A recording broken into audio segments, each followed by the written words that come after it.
istiqamah. Rabbi shrah li sadri wa yassir li amri wahlul 'uqdatam min lisani yafqahu qawli wa saddid lisani wa hdi qalbi bihaqqi sayyidina Muhammadin Nabi sallallahu alaihi wasallam. Dusturakum ya ahlal darbi wa ya ahlal batin wa ya ahlal budi wa ya ahlal nur amma ba'd. Hadirin semuanya yang dirahmati oleh Allah Subhanahu wa taala, alhamdulillah. Kita semua dikumpulkan kembali oleh Allah Subhanahu wa taala di tempat yang mulia ini. Semoga kumpulnya kita di sini membuahkan kumpulnya kita kelak di sana di surga Allah Subhanahu wa taala. Amin Allahumma. Semoga kita semua diberi umur panjang, sehat walafiat, terkabul segala hajat, semakin istiqamah, setelah itu diberi kesempurnaan husnul khatimah. Amin Allahumma. Qala al-musannif radhiyallahu anhu wa nafa'ana bihi fid dharain amin. Au yaqulu, atau ada seseorang yang berkata syai'an kepada sesuatu min nahwi hadhil al-fadhi, dari contoh inilah ucapan-ucapan asy-syafi'ati yang jelek, asy-syani'ati yang kotor. Waqad adda, dan benar-benar telah menghitung Asy-Syaikhu itu Syekh Ahmad bin Hajar, yaitu Imam Ahmad bin Hajar al-Haytami, wal Qadhi Iyad, dan Imam al-Qadhi Iyad rahimahumullah ta'ala, semoga Allah merahmati keduanya. Fi kitabaihima, di dalam dua kitab dari beliau berdua. Al-I'lam, yaitu kitab Al-I'lam bi Qawaidil Islam, Wasyifa, dan kitab Asy-Syifa bi Ta'rifi Huquqil Mustafa. Syai'an katsira, terhadap sesuatu yang sangat banyak. Fayan bagi, maka selayaknya al-ittila'u, itu mempelajari atau melihat alaihi, atas syai'an katsira tadi itu. Fa inna man lam ya'rif, maka sesungguhnya orang yang tidak mengetahui asyarra, pada kejelekan, yaqah, maka akan jatuh fihi, dalam kebaikan tersebut. Hadirin yang dirahmati oleh Allah Subhanahu wa taala, atau ada orang berkata kalimat-kalimat yang semisal ucapan-ucapan yang telah diterangkan, ucapan yang jelek yang telah diterangkan begitu banyak di depan. Enggak harus sama, tapi yang bernada dan semisal dengan kalimat-kalimat yang ada di depan. Contoh, oh Allah ini kok enggak adil, atau Rasulullah itu ada kekurangan, maka kalimat seperti ini bisa menjadikan murtad. Ya. Kemudian diteruskan di sini, waqad ada Syekh Ahmad bin Hajar wal Qadhiyah. Al-Imam Ahmad bin Hajar dan Qadhiyah, disebutkan oleh beliau ini, dua imam ini telah menulis dan mengumpulkan kalimat-kalimat dan hal-hal apa saja yang bisa menjadikan murtad. Sampai-sampai Imam Ibnu Hajar mengarang kitab khusus yang diberi judul oleh beliau Al-I'lam bi Qawaidil Islam. Ini kitab khusus karangan dari Imam Ibnu Hajar yang membahas hal-hal yang bisa menjadikan murtad. Khusus bahas itu, nggak ada pembahasan lain, khusus bahas itu, sampai tebel lumayan itu kitabnya. Kitab yang bahkan disifati adimun nadr, tidak ada bandingannya dalam masalah pembahasan hal-hal yang bisa menjadikan murtad. Nah, Imam Ibnu Hajar ini beliau dijuluki Ibnu Hajar karena beliau keturunan dari seorang yang sangat soleh yang dijuluki Hajar. Hajar itu maknanya batu. Kenapa kok dinamakan Imam Ibnu Hajar? Karena keturunan dari orang soleh tersebut yang punya julukan Hajar tadi itu. Sekarang kenapa kok dijuluki Hajar batu? Karena beliau itu orangnya pendiam. Kakek dari Imam Ibnu Hajar itu orangnya pendiam, diam kok, tidak pernah ngomong. Seakan-akan faka'annahu hajarun mulqan fil ardh, seakan-akan kayak batu yang ada di atas bumi, nggak pernah ngomong, kecuali sedikit sekali, itu pun yang manfaat. Pendiam orangnya, akhirnya dijuluki sama orang-orang Hajar, batu itu, nggak pernah ngomong.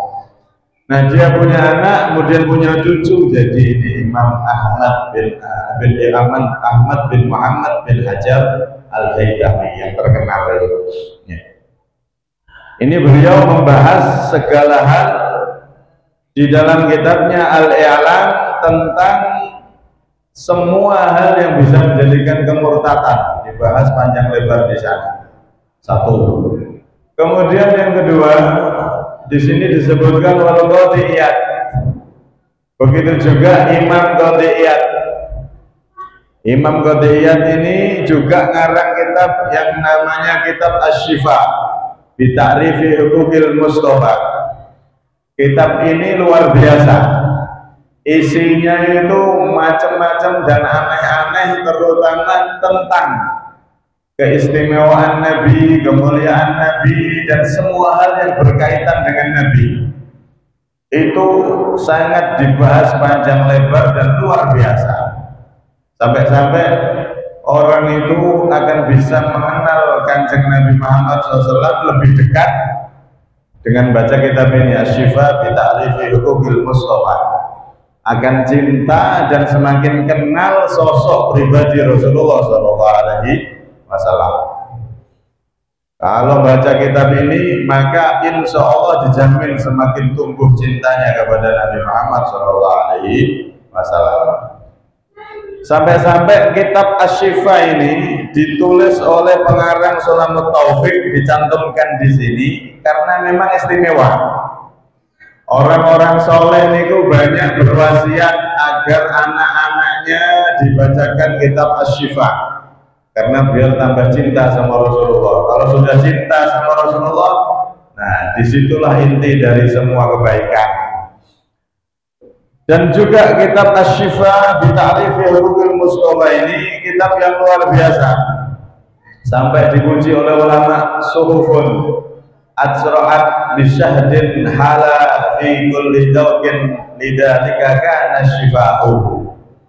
Kitab ini yang dikarang oleh Imam Qadiyat yang berisi sifat-sifat Nabi Muhammad, dan di akhir dari kitab itu berisi warning, awas, hati-hati hal-hal yang bisa menjadikan terputus dari Nabi Muhammad alias bisa keluar dari agama Islam, juga dibahas di situ. Kitab ini adalah sebuah kitab yang begitu luar biasa, ibarat madu yang sangat manis, yang sangat lezat dan sangat manfaat. Syifa'ul madu itu adalah syifa'ul linnas, obat untuk manusia. Nah, kitab Asy-Syifa ini kayak madu di dalam segi mengobati hati yang sakit, hati yang kotor, hingga berubah jadi hati yang bersih dan cinta kepada Nabi SAW. Sampai disebutkan oleh Imam Ibnul Muqri, annahu la yaqa'u darar wa la gharar lima halin wa fiih. Kalau ada kitab Asy-Syifa ini ditaruh di satu rumah, maka rumah tersebut tidak akan kena bahaya. Kalau ditaruh di kapal, maka kapal tersebut tidak akan tenggelam. Kenapa? Saking berkahnya kitab tersebut, karena di dalamnya berisi sifat-sifat yang begitu komplit dari Nabi Muhammad SAW. Bahkan beliau melanjutkan wa annahu ma quri'a ala maridin illa wa'ufiya, dan tidaklah kitab ini dibaca untuk orang yang sakit kecuali akan sembuh. Kitab Asy-Syifa itu lumayan tebal. Ya. Ini faedah kitab tersebut sampai dibahas di kitab Sulamul Taufik ini. Ya. Kitab itu memang wasiat orang-orang soleh untuk dibaca. Ya.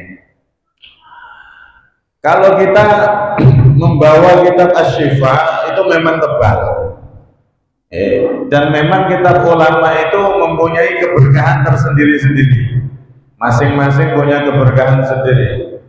Kalau kitab kecil tipis yang keberkahannya sama dengan Asy-Syifa, menurut cerita dari guru-guru saya, niki oleh percaya ya oleh orang, tapi silahkan kalau nggak percaya dibuktikan. Ada kitab kecil yang menjadi seakan-akan rangkuman kitab Asy-Syifa, dan itu berisi sifat-sifat Nabi Muhammad SAW yang berkahnya hampir sama dengan kitab Asy-Syifa ini, yaitu kitab Maulid Simtud Duror. Maulid Simtud Duror itu juga sama, kalau dibawa oleh orang bepergian pakai mobil tidak akan kecelakaan. Kalau dibawa orang bepergian musafir pakai kapal, insya Allah tidak akan tenggelam. Kalau bepergian naik pesawat, insya Allah tidak akan jatuh. Itu kalau kitab Maulid Simtud Duror dibawa. Ini dari guru-guru saya. Dan saya kalau pergi kemana-mana, terutama naik kapal atau gaya sidik naik pesawat, itu mesti bawa kitab itu. Ayem dan insya Allah selamat. Karena di situ terkandung sifat-sifat inti dari Nabi Muhammad SAW yang disebutkan ulama. Barang siapa yang di dekatnya ada sifat-sifat Nabi, maka dia dijamin insya Allah selamat, terhindar dari segala mara bahaya. Nah, sifat nek kitab Asy-Syifa terlalu besar, terlalu tebal. Tapi nek kitab Simtud Duror niku tipis, enak digone titik. Begitu juga di dalam menyembuhkan penyakit. Ada cerita orang itu divonis dokter 1 bulan lagi atau sekian waktu lagi kamu udah sampai pada waktunya alias mati, divonis sudah nggak bisa sembuh karena penyakit yang begitu parah. Akhirnya orang ini mengambil keberkahan dari kitab yang seperti Asy-Syifa, yang tak lain adalah Simtud Duror, dibaca tiap hari dari awal akhir. Dia mau lihat sendiri dibaca, digaya-gaya. Awal akhir baca, awal akhir tiap hari baca. Subhanallah, suatu ketika kontrol ke dokter, penyakit yang dideritanya diberikan kesembuhan oleh Allah Subhanahu wa Ta'ala. Sama kayak kitab Asy-Syifa, nah dibaca oleh orang yang sakit, insya Allah berkah itu akan diberi kesembuhan oleh Allah Subhanahu wa Ta'ala. Begitu juga ada orang yang punya hajat besar. Ada cerita nyata di Demak itu ada seseorang ustaz yang duwe pondok, udah lama tidak punya anak, 8 tahun atau berapa tahun lama, disuruh baca Simtud Duror tiap hari, niat biar punya keturunan. Subhanallah, langsung brojol anak wakai. Dibaca dengan khusyuk, dengan sungguh-sungguh, niat tawasul, minta keberkahan dari Nabi Muhammad SAW melalui kitab yang tersusun tersebut, yang di dalamnya ada maulid Nabi, ada sifat-sifat Nabi SAW. Lah berapa lama? Ya sampai kabul hajati. Ada yang mengatakan guru kita itu 41 hari, 41 hari baca Simtud Duror tanpa terputus, awal akhir, insya Allah hajat sebesar apapun dikabulkan oleh Allah Subhanahu wa Ta'ala, karena kitab ini sama seperti kitab Asy-Syifa di dalam mengabulkan hajat, di dalam apa itu hal-hal yang penting, itu keberkahannya hampir sama dengan kitab Asy-Syifa yang diakui oleh para ulama. Allahumma shalli ala Muhammad. Bukan kitabnya yang keramat, tapi memang isi kitabnya. Nah, kitab kan banyak, orang buat kitab bisa aja, tapi isi kitabnya itu yang keramat, karena di situ ada sifat-sifat mulia Nabi Muhammad SAW. Nah, kitab Asy-Syifa ini dikarang oleh Imam Qadhiyat. Siapa itu Imam Qadhiyat? Imam Qadhiyat itu beliau bernama Iyad bin Umar bin Musa bin Iyad al-Yahsubi. Ada yang baca al-Yahsubi. Yahsubi ini orang mana? Yahsubi itu adalah satu kabilah yang ada di negeri Yaman. Jadi beliau ini ulama besar yang aslinya dari negeri Yaman. Karena itu salah besar kalau ada orang mengatakan Yaman tidak ada ulamanya. Itu jelas salah besar. Terlalu banyak kalau ulama-ulama yang dari Yaman di kitab-kitab itu disebutkan. Di antara ini pengarang kitab Asy-Syifa ini, beliau Qadhiyat itu adalah orang Yaman, aslinya dari Yaman. Karena itu kalau ada orang ngomong di Yaman tidak ada ulama, dari Yaman nggak ada yang jadi ulama, walaupun yang ngomong profesor, kiai, haji, dokter Andes, terus gelar itu nggak karu-karuan. Tapi yang ngomong Yaman nggak ada ulamanya, nggak ada tokoh-tokohnya, maka ini jelas buta sejarah. Nah, nggak mau dikatakan buta kitab, ya buta sejarah. Siapapun yang ngomong nek Yaman nggak ada ulama, maka dia berarti buta sejarah atau kasarnya malah buta kitab. Naudzubillah dari. Kenapa saya sampaikan seperti ini? Karena akhir-akhir sini banyak orang-orang itu yang menggiring kita untuk membenci satu negeri, membenci Yaman, membenci ini, membenci itu. Padahal sama sekali Rasulullah tidak pernah mengajarkan benci terhadap satu negeri, benci terhadap satu suku, benci terhadap ras tertentu. Tidak pernah. Ini kadang-kadang tokoh, kadang-kadang dianggap kiai, malah ngajari benci sana sini, bahkan rela mengatakan sejarah-sejarah yang palsu dikatakan. Yaman itu gak ada ulamanya. Kalau pengen tahu ulama Yaman, siapa Sayyidun Tabi'in, pemimpin Tabi'in. Tabi'in itu orang yang ketemu sahabat tapi nggak ketemu Kanjeng Nabi, generasi awal setelah sahabat. Siapa Sayyidun Tabi'in? Nabi sampai mengatakan inna khairat tabi'in rajulun yuqalu lahu Uwais wa lahu walidah wa kana bihi bayat wa murruhu falyastaghfir lakum. Di sini Nabi mengatakan apa? Sesungguhnya sebaik-baik kaum tabi'in adalah seseorang yang dinamakan Uwais Al-Qarni. Al-Qarni dari suku, dari kabilah Murad. Murad itu mana? Dari Yaman. Pemimpin tabi'in salah satunya adalah Uwais Al-Qarni. Siapa beliau? Orang besar ini yang dipuji Nabi, dikenal Nabi, padahal Nabi nggak pernah ketemu langsung sama beliau, tapi dikenal lebih dulu oleh Nabi. Uwais Al-Qarni itu orang Yaman, tokoh besar yang nggak pernah jumpa Nabi Muhammad, tapi Nabi Muhammad kirim salam kepada beliau karena saking baktinya kepada ibunya. Itu orang Yaman. Itu baru satu Uwais Al-Qarni. Kemudian Al-Imam Asy-Syafi'i, lihat bagaimana manaqib Imam Asy-Syafi'i. Beliau itu lahir di Gaza, Palestina tahun 150 Hijriah. Saat umur 12 tahun beliau mondok di Madinah ke tempatnya Imam Malik. Dalam waktu 9 hari beliau sudah menghafalkan kitab hadis Muwatta Imam Malik yang begitu tebal, cuman dihafal 9 hari. Akhirnya Imam Syafi'i ini jadi santri paling hebat, santri paling pinter sak Madinah. Santrinya Imam Malik paling pinter. Akhirnya dalam waktu singkat beliau disuruh oleh gurunya jadi guru, berfatwa, dan sudah bisa diambil nasihat dan petuahnya.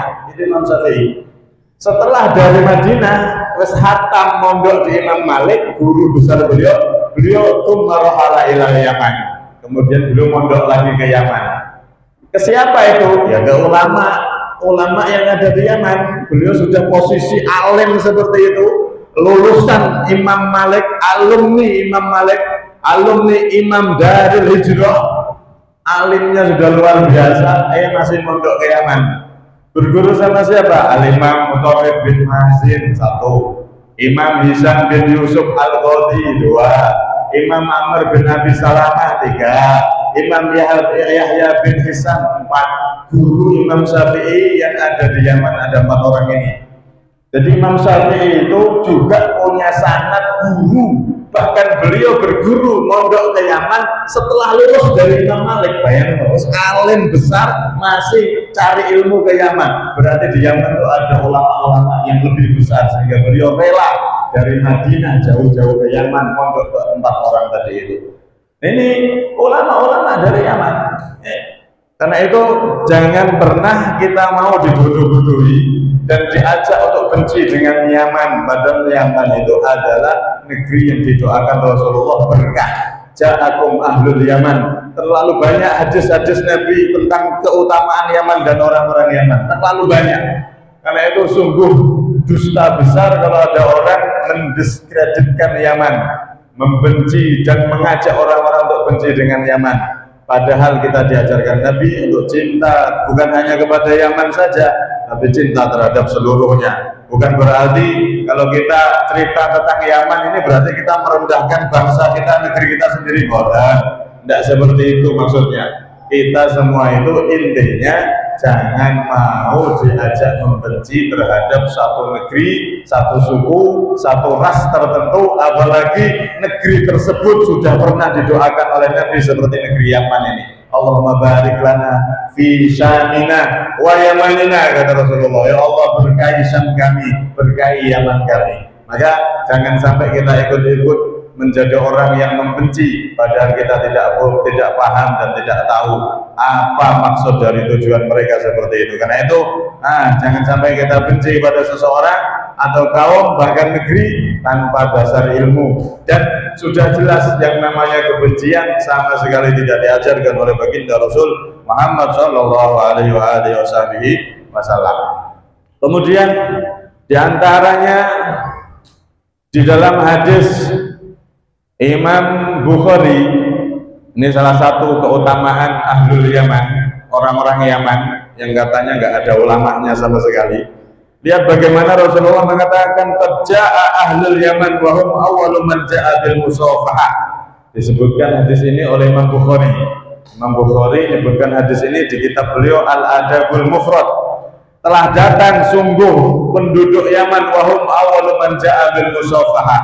Mereka adalah orang pertama pelopor yang kalau ketemu orang bersalaman.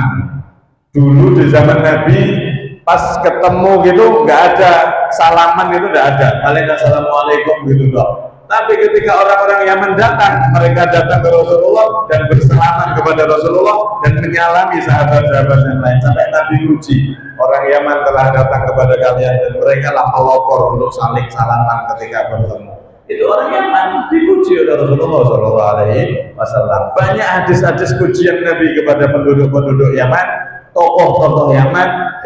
Zaman akhir malah banyak yang dianggap tokoh malah menghina negeri, menghina penduduk yang dulu dipuji oleh Rasulullah Shallallahu Alaihi Wasallam. Naudzubillah min dzalik. Karena itu, di sini kita jangan sampai ikut-ikutan yang seperti itu. Kemudian dilanjutkan oleh beliau, intinya di sini ada 2 kitab, kitab Al-I'lam karangan Ibnu Hajar dan kitab Asy-Syifa karangan Qadhi Iyad yang berasal dari Yaman tadi. 2 kitab ini membahas panjang lebar hal-hal yang tidak bisa disebutkan di kitab Sulamut Taufik, karena kitab Sulamut Taufik ini kitab ringkasan.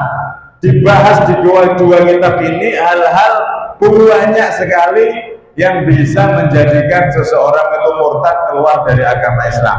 Maka diteruskan oleh beliau di sini, bayam bagi al-ittila'u alaih. Kalau mampu, kalau bisa pelajari juga 2 kitab itu, Al-I'lam sama Asy-Syifa tadi itu, agar apa? Fa inna man lam ya'rif syarra yaqa' fi. Sebab kalau orang itu tidak tahu kejelekan, maka dia akan jatuh di situ. Kita pelajari kitab Al-I'lam dan Asy-Syifa bagi yang mampu untuk mempelajarinya, dibaca di sana, karena di sana ibarat banyak dan keterangannya lengkap tentang hal-hal yang bisa menjadikan seseorang itu murtad yang tidak mungkin disebutkan di kitab Sulamut Taufik, karena kitab ini terlalu kecil, kitab ini adalah ringkasan. Agar apa? Kita mengetahui hal-hal yang itu menyebabkan murtad. Semakin banyak kita tahu, maka semakin banyak kita terhindar. Wong niku nek gak ngerti kan bisa kejebak di situ. Oh, anak wong ngomong Gusti Allah gak adil, ternyata bisa murtad dari kalimat seperti itu. Oh Gusti Allah ki piye to? Anakku kok malah dijukuk. Oh Gusti Allah ki piye to? Aku wis salat ijek ngene-ngene wae. Aku salat malah gak kena kabeh uripku. Bisa murtad itu. Kalimat-kalimat yang kadang-kadang kita anggap biasa, tapi ternyata kalau kita pelajari dan kita ketahui, kalimat seperti itu ternyata bisa menjadikan murtad. Waliyadzubillah.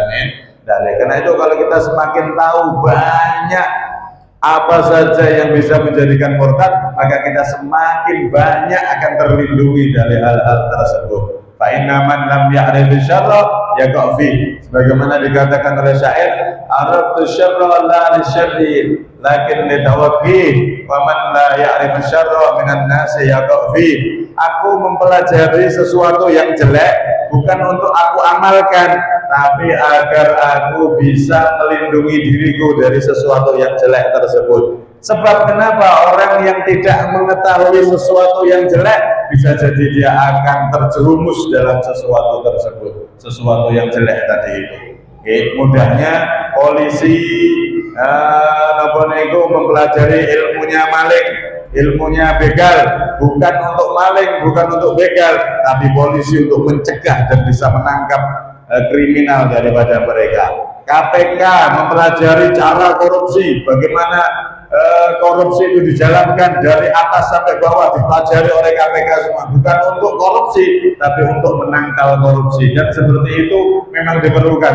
Kadang-kadang sesuatu yang jelek perlu kita pelajari agar kita bisa menolak dan memberantas sesuatu yang jelek tersebut. Tapi ada beberapa hal yang tidak diperbolehkan. Pertama yaitu ilmu falsafat, ilmu filsafat itu bahaya.